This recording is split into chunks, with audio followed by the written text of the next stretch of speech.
pienso que hay personajes que van más allá de lo que sostienen con sus ideas o el derrotero, mejor dicho, que han tenido las mismas. Por supuesto, esto no significa avalar cualquier cosa. Es decir, si algún personaje del deporte, de la cultura, principalmente, que son los que quizás generan mucho más adeptos, mucho más admiradores en lo que hacen. Podemos mencionar el campo de la actuación, el fútbol, en el caso de la Argentina principalmente, la música. Por supuesto que hay límites para lo que puedan llegar a avalar, pero después si han avalado ideas que uno concuerda más o menos, es otra cuestión. Y sobre todo cuando uno puede decir que son distintos. Y a mí particularmente levantarme y enterarme la noticia de la muerte de Luis Brandoni, Beto Brandoni, ya que su nombre completo era Adalberto Luis Brandoni, realmente me pegó. Bueno, él había tenido un accidente doméstico, una persona de 86 años, con lo que implica, se había golpeado la cabeza. Y tras algunos días de internación, por supuesto, llegó el desenlace para la vida de este, para mí, actor que está, es una opinión personal, entre los 5 mejores que yo vi, por supuesto, porque vos escuchás a otras generaciones y te van a hablar de actores de la época de oro del cine argentino, que yo por ahí no vi mucho, de otros tiempos, que incluso incursionaban en el radioteatro. Y después hay cuestiones que son subjetivas y puramente de gusto. Pero a mí particularmente me genera tristeza, pues todos o muchos por ahí hacen hincapié, fíjate los dichos de Luis Brandoni en estos últimos años. Pero también podemos estar el Brandoni que se la jugó por sus colegas, tiempos difíciles, que fue víctima de la AAA, que tuvo problemas en la época de la dictadura. Se ha bajado el telón para uno de esos actores que no solo interpretaban la realidad y parecían contener a la Argentina entera en un gesto. Él eligió mucho interpretar libros de origen nacional. Hizo clásicos, por supuesto. Recordemos que hizo teatro, televisión y cine. Y ha tenido actuaciones emblemáticas que han quedado en la memoria, como algunas de las que iremos repasando. Decir Luis Brandoni es decir Beto, pero también es decir Antonio Musicardi, el hombre que en Esperando la carroza nos regaló el retrato más crudo, más cómico también a la vez, de nuestra propia miseria con esas 3 empanadas. Ese personaje que también reflejaba a aquellos que habían tenido vínculos con la dictadura. Circulen, circulen, dicen en la escena que se le acercan todos. Y por lo que escuché en una entrevista reciente, fue un latiguillo que se le ocurrió a él. Repito, un Brandoni que no lo había pasado bien en esos tiempos, ¿no? Y muchos se quedan por ahí con su acercamiento a Macri, cierto respaldo inicial a Milei, si se quiere al ala más conservadora del radicalismo. Pero bueno, nos ha dejado varias escenas de ahí de Esperando la carroza, de 100 veces no debo, con Andrea del Boca, con la gigante Norma Leandro, el delegado sindical Antonio Soto de la Patagonia Rebelde. Es decir, que hoy no se despide solo un artista, se despide un pedazo de nuestra identidad cultural, que transitó desde el no me sale la palabra, costumbrismo, quiero decir, el costumbrismo más tierno, más propio del barrio, con el buscavidas, que no quedó ninguna copia, me acabo de enterar, porque uno cuando hay hechos de esta naturaleza empieza a buscar. Borraron el buscavidas, tengo recuerdos muy si se quiere, como si fuesen fotos del Buscavida, porque fue año 84, si mal no recuerdo, yo tenía 5 o 6 años, con Patricio Contreras, alguna cosita recuerdo, pero muy vagamente, y me acabo de enterar que no quedaron copias. Y también, como decía, de no me sale la palabra, el costumbrismo, ese hombre de barrio que busca vida justamente, o que representa muy bien la idiosincrasia argentina en sus distintos perfiles, y también el hombre de los dramas más desgarradores. Mencionábamos La Tregua, hay otro montón de obras más de Luis Brandoni, como Juan que reía, que fue previo. Es más, no, creo que fue el mismo año 76, si mal no recuerdo. Podemos mencionar De mi barrio con amor, con Alicia Bruso, Fabián Vena, que tal vez no fue de las más famosas, en donde se le aparece Gardel y él pide deseos. Yo porque me gusta mucho ese cine argentino. Podemos mencionar también el verso. A mí el verso, el típico tipo que no quiere laburar y busca cualquier excusa, lo interpreta genial, con Hugo Arana en esa película, con Virginia Lago haciendo su esposa. O sea, se me va a olvidar, por supuesto, la mayoría de las películas, porque estoy tratando de recurrir a la memoria, y si quisiera mencionar todas, que lo haría muy fácil googleando, no terminamos más. Bueno, Darse cuenta, con el debut en la pantalla grande de Darío Grandinetti, que muestran también un poco la situación de la salud pública, de los hospitales públicos en aquellos años.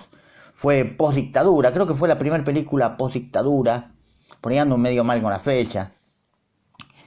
Brandoni haciendo de doctor, empecinado en salvarle la vida a Darío Grandinetti. Ahí tenés a China Zorrilla, un joven Jorge Marrale, recuerdo, entre otros actores y algunos otros que se me han borrado, sinceramente. Y hasta en la televisión, que nos reunía para ver a Mi cuñado, que era una reversión, y me acabo de enterar también que 15 años antes moría Osvaldo Miranda. Miren la coincidencia, mueren el mismo día, 20 de abril, con 15 años de diferencia, los dos actores protagónicos de las dos versiones en cada una de las versiones de Mi cuñado. La vida de Brandoni no se limitó al set de filmación. Y esto es donde por ahí le trajo que hay que tener en cuenta esto también, es muy cierto. Cuando vos te definís políticamente, y no voy a discutir específicamente el caso Brandoni en cuanto a sus ideas, pero cuando vos te definís políticamente, ya hipotecás una parte de tu público. Te definas, vamos a dar ejemplos concretos, el peronismo, el radicalismo, estoy hablando por ahí en términos muy de partidos tradicionales o de espacios tradicionales, porque hoy el radicalismo está disluido, bueno, el mismo peronismo, pero no viene a caso la editorial, pero digo, ahí ya estás. Vos tomás posición, porque no es tampoco fácil, yo eso lo valoro, sea Brandoni, sea los que ahora los matan a pedazos porque se definieron a favor del kirchnerismo. Hubo actores que se habían definido claramente hacia el lado del peronismo.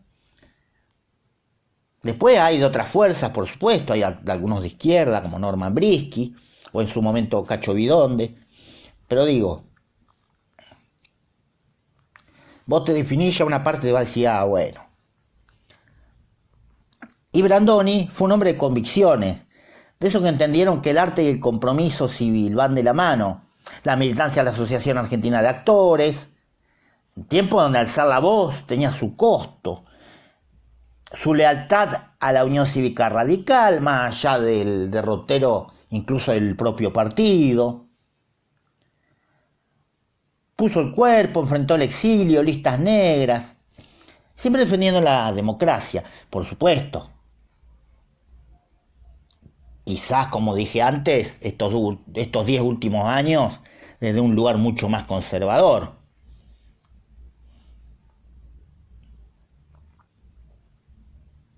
Pero tenía esa capacidad, volviendo a lo actoral, de representar al hombre común de una forma extraordinaria. Bueno, me olvidé, Madrid, Argentina.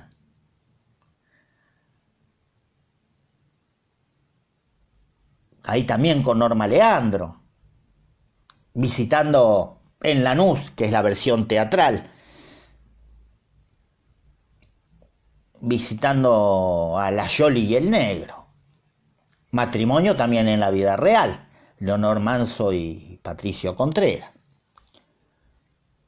Y decir también que estaba actualmente, prácticamente murió actuando, más allá que fue en un accidente en la casa, no hay que ser literales. Estaba en teatro con Soledad Silveira y era el director de la reposición de Made in Lanús. Él podía ser el porteño cabrón, el padre angustiado. Bueno, hablando de padre, también hizo de sacerdote.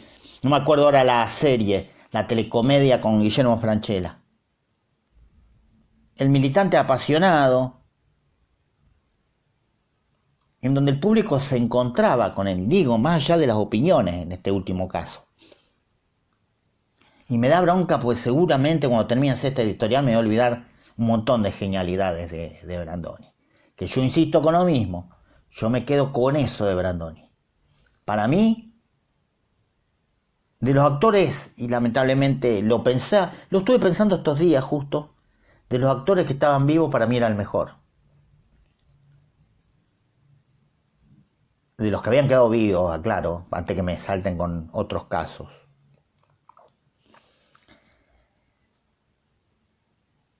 Se ve un actor de raza, lo podemos decir. No le escapó a la polémica, también. Un tipo que entendía que la cultura era memoria de un pueblo. Queda esa obra que nos seguirá diciendo quiénes somos incluso cuando ya no estemos. Creo que Brandoni dejó eso. Estuve mirando la mayoría de los comentarios. A veces también tiene que ver qué medio publica, porque ya tienen como su público, valga la redundancia. Pero estuve viendo a lo largo del día y, por ejemplo, en la Asociación Argentina de Actores, siempre tontos vas a encontrar, de 17.000 reacciones que había cuando yo entré, 30 y pico, no llegaban a 40, eran de la reacción de Me Divierte. Yo, por ejemplo, aclaré bien y lo puse en mi muro cuando todavía su vida estaba en peligro, que no entendía eso. O sea, a ver, está bien, no nos gustaban sus ideas, pero no es un tipo que vos decís defendió a rajatabla la dictadura militar, como fue el caso de que también fallecieron ambos, Fernando Ciro y su esposa, que realmente ahora no recuerdo su nombre, que participaban y le rendían homenaje a Videla. Es otra cosa. Pero yo me quedo con eso, insisto. A mí me gusta hacer paralelos con el fútbol y es muy propio de los argentinos, justamente que hablábamos de las costumbres argentinas, gran hincha de River aparte. Así como en el fútbol están los Messi, Maradona, Pelé, Cruyff, y después hay una camada que vos podés decir son excelentes pero no están a esa altura, o sea, los distintos tenés después los excelentes jugadores. Yo creo que en el arte argentino y principalmente en los escenarios argentinos, Brandoni está en el grupo Los Distintos. Se me va a enojar mucho, pues eso que sí o sí, pero vos no decís nada de lo que dijo tal día, tal otro día, en tal momento. Vos lo estás defendiendo. No, yo en eso no me interesa. yo me quedo con que se fue, quizás, para mi gusto, obviamente, uno que jugaba en el, si se quiere, estaba colocado allí en ese espacio, en los distintos. Bueno, está la editorial de Entre Líneas de cada medianoche, que este va a ser el formato del programa a partir de ahora. Una editorial cada medianoche, volvemos después de 15 días. 10 días, teniendo en cuenta que las editoriales son de lunes a viernes, por bueno, distintas circunstancias que uno por ahí le surgen. Y ahora vamos a ir compartiendo estas editoriales, si puedo día a día, y si no, bueno, el que no la escuchó en vivo la escuchará dentro de unos días, pero no importa. Lo que le quería decir que vamos a mantener el formato editorial, es decir, una edición más corta con el tema central de la jornada, o un par de temas, como fue en este caso, que no queríamos dejar de lado esto, y no quiere decir que no ocurren otras cosas en Argentina, que ya vienen de arrastre, pero la idea es que el primer sábado de mayo comencemos con un programa de 4 horas de Entre Líneas, los sábados a media mañana, en principio serían las 10 de la mañana, y mantener editoriales de lunes a viernes, como para no perder el contacto. Editoriales sobre lo más destacado, como les decía, y el sábado ya con también una editorial, repetiremos alguna, incluso compartiremos algunas entrevistas, también momento de distensión, sábado a las 10 de la mañana, más ahora que de a poquito los días se van poniendo más fríos. Vos nos acompañás del otro lado mientras haces tus cosas, y nosotros vamos a estar de este lado. Eso te quería comentar. Bueno, este es el tema quizás que marcó el lunes, sacándonos un poquito de la agenda que tenía que ver con la cuestión de Adorni, del gobierno en general. Tenemos para hablar cosas del ámbito local, repercusiones todavía de lo que ocurrió en San Cristóbal y cómo se están replicando algunas cuestiones, pero también para algunos temas tendremos otros días de la semana.